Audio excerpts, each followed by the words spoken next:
This week on Warriors and Company, longtime insider Mike Lofgren on what he calls the big story of our times, the deep state. It is, I would say, the red thread that runs through the history of the last 3 decades. It's how we had deregulation, financialization of the economy, the Wall Street bust, the erosion of our civil liberties, and perpetual war. Funding is provided by Ann Gumowitz, encouraging the renewal of democracy. Carnegie Corporation of New York, celebrating 100 years of philanthropy and committed to doing real and permanent good in the world. The Ford Foundation, working with visionaries on the front lines of social change worldwide. The Herb Alpert Foundation, supporting organizations whose mission is to promote compassion and creativity in our society. The John D. and Catherine T. MacArthur Foundation, committed to building a more just, verdant, and peaceful world. More information at macfound.org. Park Foundation, dedicated to heightening public awareness of critical issues. The Kohlberg Foundation, Barbara G. Fleischman. And by our sole corporate sponsor, Mutual of America, designing customized individual and group retirement products. That's why we're your retirement company. Welcome. If you've read the espionage novels of John le Carré, you know that no other writer today has so brilliantly evoked the subterranean workings of government, perhaps because he himself was once a British spy. Le Carré has a name for that invisible labyrinth of power. He calls it the deep state. And now, an American you're about to meet in this broadcast has seized on that concept to describe the forces he says are controlling our government, no matter the party in power. But Mike Lofgren's no intelligence agent, although he had a top-secret security clearance. He's a numbers man, a congressional staff member for 28 years with the powerful House and Senate budget committees. Over the years, as he crunched those numbers, he realized they didn't add up. Instead, they led him to America's own deep state, where elected and unelected figures collude to protect and serve powerful vested interests. Mike Lofgren was so disgusted, he not only left Capitol Hill, he left the Republican Party and wrote this book, The Party is Over, How Republicans Went Crazy, Democrats Became Useless, and the Middle Class Got Shafted. Now, at our request and exclusively for BillMoyers.com, he has written Anatomy of the Deep State. You'll want to read it as soon as we finish this conversation. Mike Lofgren, welcome. Good to be here again, Bill. This is a difficult subject to talk about. It would be easier if it were a conspiracy you're describing, but that's not the case, is it? No, I'm not a conspiracy theorist. This is not some cabal that was hatched in the dark of night. This is something that hides in plain sight. It's something we know about, but we can't connect the dots, or most people don't connect the dots. It's kind of a natural evolution when so much money and political control is at stake in the most powerful country in the world. This has evolved over time. And you call it the real power in the country. Correct. It is a hybrid of corporate America and the national security state. Everyone knows what the military-industrial complex is, since Eisenhower talked about it in his farewell address. We must guard against the acquisition of unwarranted influence, whether sought or unsought, by the military-industrial complex. The potential for the disastrous rise of misplaced power exists and will persist. We must never let the weight of this combination endanger our liberties or democratic processes. Everyone knows Wall Street and its depredations. Everyone knows how corporate America acts. They're both about the same thing. They're both about money, sucking as much money out of the country as they can, and they're about control, corporate control and political control. You said this, in your judgment, is the big story of our time. It is the big story of our time. It is, I would say, the red thread that runs through the history of the last 3 decades. It's how we had deregulation, financialization of the economy, the Wall Street bust, the erosion of our civil liberties, and perpetual war. You write, That the secret and unaccountable deep state floats freely above the gridlock between both ends of Pennsylvania Avenue is the paradox of American government in the 21st century. Well, that's just the thing. The common narrative of the last 5 years, and on a superficial level it's right, is that government is broken, it's dysfunctional, it's gridlocked. Well, that's true, and that is the visible government, the constitutional government we learn about in Civics 101, and it is gridlocked. But somehow Obama can go into Libya, he can assassinate U.S. citizens, he can collect all our phone records without a by your leave from anyone. He can even bring down a jet carrying a president of a sovereign country without asking anyone's permission, and no one seems to connect the two. The failure of our visible constitutional state and this other government that operates according to no constitutional rules or any constraint by the governed. You go on to say, though, that it's not just the executive branch that is the heart of this, that it's just one of the several constituencies that make up what you call the deep state. Well, it's all the national security functions of the government. It's the Pentagon, it's Homeland Security, it's the State Department. It's also Treasury because they have a kind of symbiotic relationship with Wall Street. For one thing, they control the flow of money. Absolutely. And that's why there's such a flow not only of money but of personnel between Wall Street and the Treasury Department. There's other aspects of government. There's a portion of the judiciary, a small portion of the judiciary, the so-called foreign intelligence surveillance courts. Most of Congress doesn't even know how they operate. Talk a little bit more about the nexus, the connection between the national security state and Wall Street, because this is a theme that runs through your essay. Do you know that about 30 blocks north of here, there is a restaurant that will sell you a truffle for $95,000? Also in New York, Christie's sold at auction a painting by Francis Bacon for $142 million. Now, a parallel situation with the national security state, the NSA spent $1.7 billion to build a facility in Utah that will collect 1 yottabyte of information. That's as much information as has ever been written in the history of the world. It costs $400 by the time the Pentagon finishes paying contractors to haul 1 gallon of gasoline into Afghanistan. That's a real extravagant amount of money. In both cases of the national security state and the corporate state, they are sucking money out of the economy as our infrastructure collapses. We have a tinker toy power grid that goes out every time there's inclement weather. Tens of millions of people are on food stamps. We incarcerate more people than China, an authoritarian state with 4 times our population.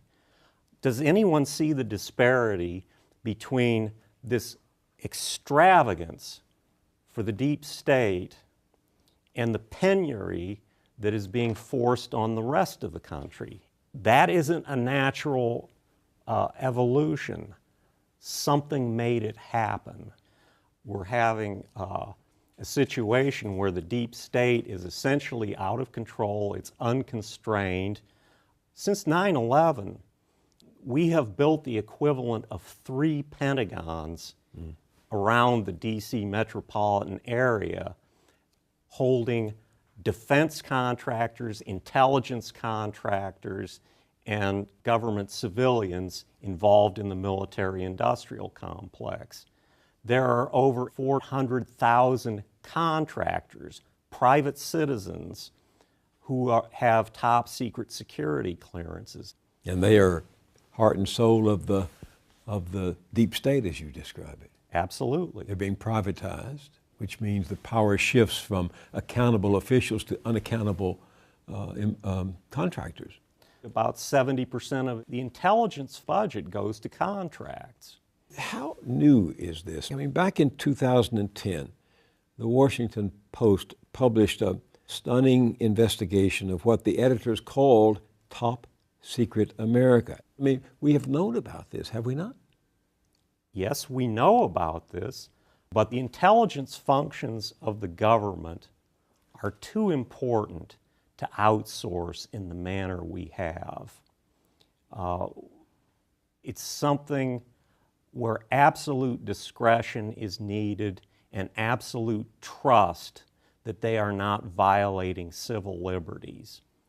And to put this kind of a burden, if you will, on private contract employees is, I think, become a great disservice. You say that you came to question this. It took you a while. It was a gradual enlightenment that took place. You were dealing with big numbers and particular details in the budgets that all of these agencies were sending to you when you were on Capitol Hill, right? You were seeing the numbers. Absolutely. What was happening to the numbers? At the end of 2001 is we appropriated a lot of money, and it didn't seem to be going to Afghanistan, the proximate source of the 9/11 attacks. It seemed to be going to the Persian Gulf region, and I said, what's going on here? Saddam Hussein didn't bring down the Twin Towers. So the little light went on, and I began to sort of disenchant myself from the normal groupthink that tends to take over in any organization. Groupthink. At some point in your essay, you talk about how groupthink drives the deep state. It absolutely does, just as it tends to drive any bureaucratic organization. What do you mean by groupthink?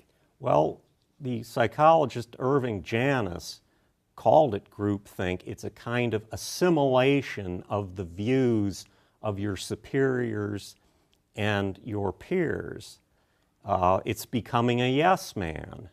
And in many respects, it's an unconscious thing.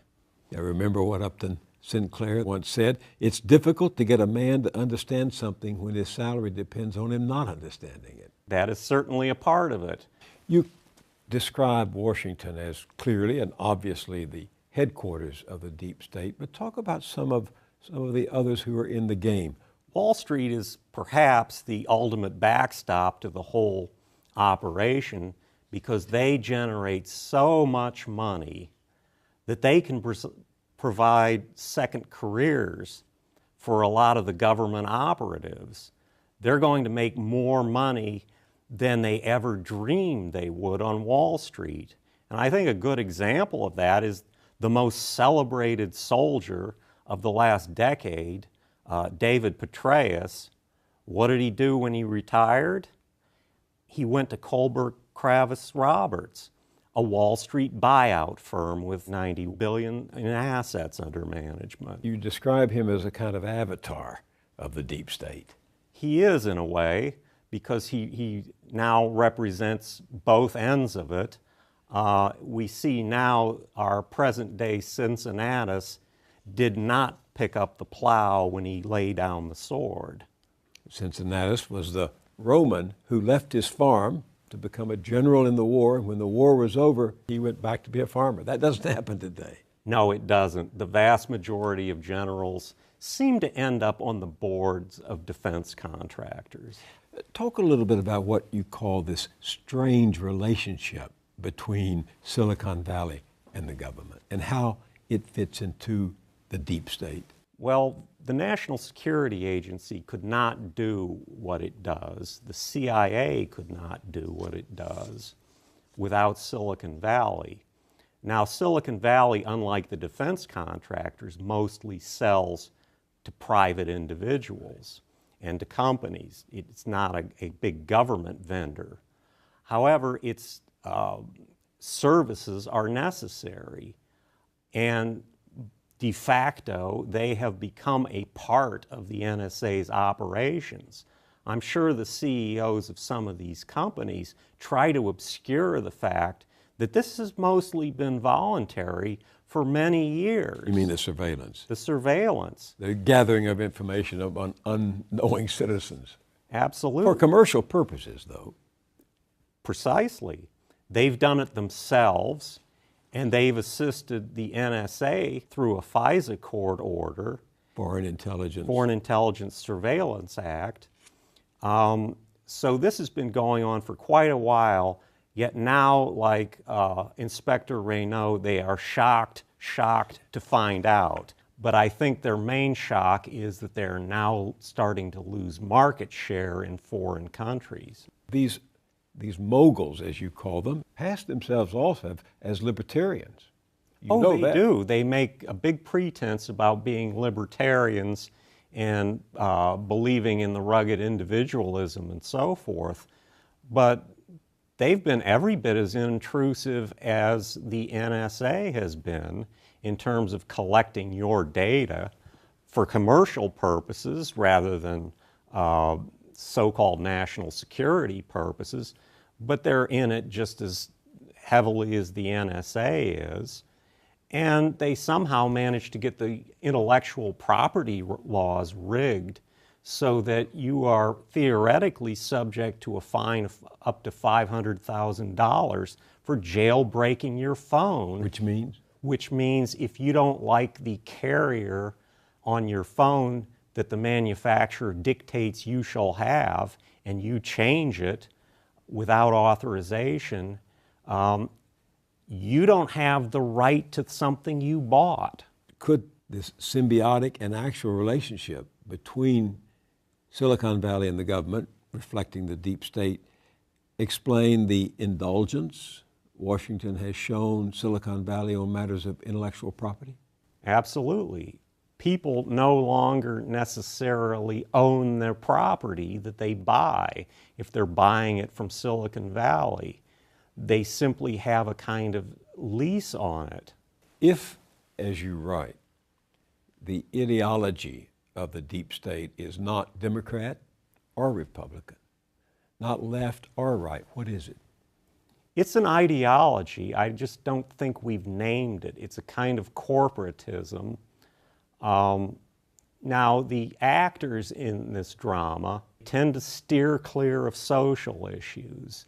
They pretend to be merely neutral servants of the state, giving the best advice possible on national security or financial matters.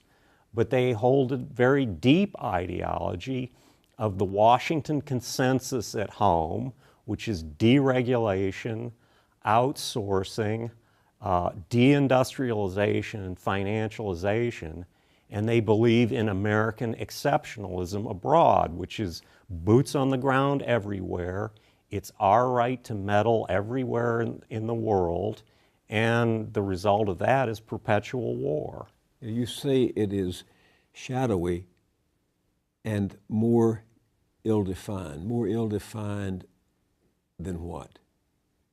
It's more ill-defined than simply saying Wall Street or saying the military-industrial complex or saying Silicon Valley or the corporations. It's a symbiosis of all of the above. Here's your summing up.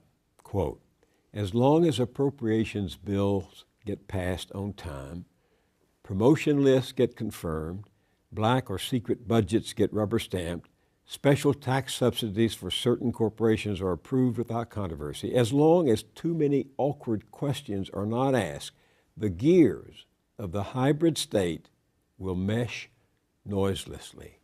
Is that the ideology? That is a government within a government that operates off the visible government and it operates off the taxpayers, but it doesn't seem to be constrained in a constitutional sense by the government. Is there a solution to the way the system works now? I think we're starting to see some discord in the ideology of the factions that make up the deep state. We're seeing Silicon Valley jump ship. They are starting to protest against the NSA. We're seeing the Tea Party bailing out against the deep state.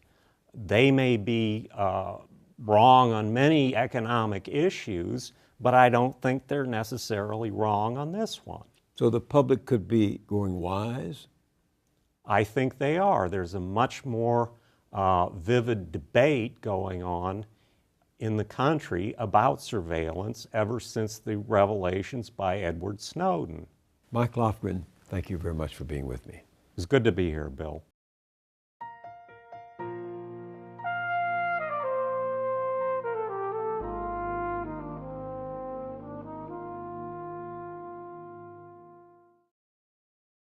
Thanks to the journalist Lee Fang, we have another revelation into how the deep state enterprise works.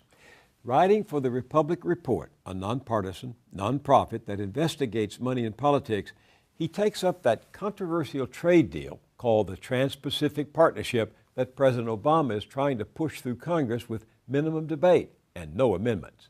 Controversial because some of its provisions reportedly enable corporate power to trump representative government, even go around domestic courts and local laws. One is said to prevent governments from enacting safeguards against another bank crisis. Another, to empower corporations to sue governments for compensation if, say, environmental protections or regulations on tobacco and drugs interfered with future profits. Because of the secrecy, we don't know everything that's in the draft agreement. Senator Elizabeth Warren calls it a chance for these banks to get something done quietly out of sight that they could not accomplish in a public place with the cameras rolling and the lights on. Which brings us to two officials chosen by President Obama to lead those trade negotiations. Lee Fang reports that they received multi-million-dollar bonuses as they left giant financial firms to join the government. Bank of America gave this man, Stephen Seelig, more than $9 million in bonus pay as he was nominated to become the Undersecretary of Commerce for International Trade. And this man, Michael Froman, got over $4 million when he left Citigroup to become the current U.S. Trade Representative. Now, both are no doubt honorable men. They are all honorable men. But when push comes to shove and the financial interests of huge corporations are on the table, we can only hope they will act as independent men, not faithful servants of the deep state. But given the secrecy, we may never know. According to Lee Fang, many large corporations with a strong incentive to influence public policy give executives bonuses and other incentive pay if they take jobs within the government. Among them, Goldman Sachs, Morgan Stanley, J.P. Morgan Chase, the Blackstone Group, Fannie Mae, Northern Trust. Citigroup even provides an executive contract that awards additional retirement pay upon leaving to take a full-time, high-level position with the U.S. government or regulatory body. I'm not making this up. You get a bigger incentive if you leave Wall Street to go regulate Wall Street. So it is the fox is groomed for the chicken coop, and the deep state grows fat on its prey.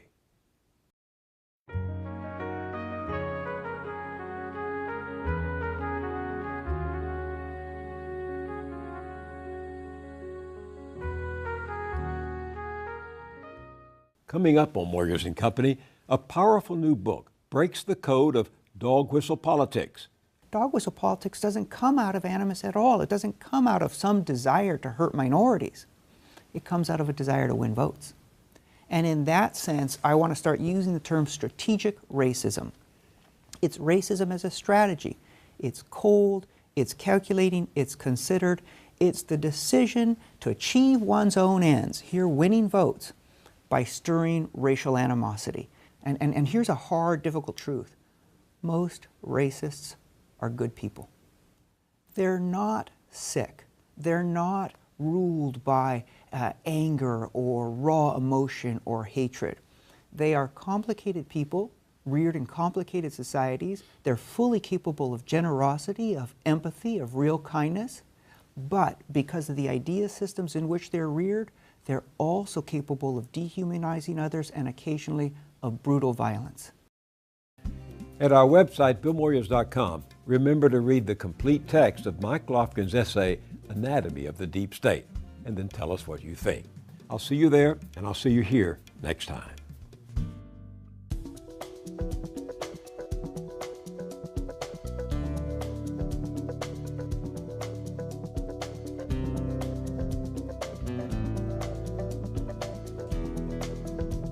Don't wait a week to get more Moyers.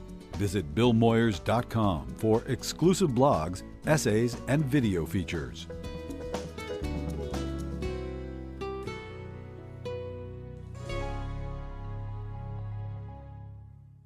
Funding is provided by Ann Gumowitz, encouraging the renewal of democracy. Carnegie Corporation of New York, celebrating 100 years of philanthropy and committed to doing real and permanent good in the world. The Ford Foundation, working with visionaries on the front lines of social change worldwide. The Herb Alpert Foundation, supporting organizations whose mission is to promote compassion and creativity in our society. The John D. and Catherine T. MacArthur Foundation, committed to building a more just, verdant, and peaceful world. More information at macfound.org. Park Foundation, dedicated to heightening public awareness of critical issues. The Kohlberg Foundation, Barbara G. Fleischman, and by our sole corporate sponsor, Mutual of America, designing customized individual and group retirement products. That's why we're your retirement company.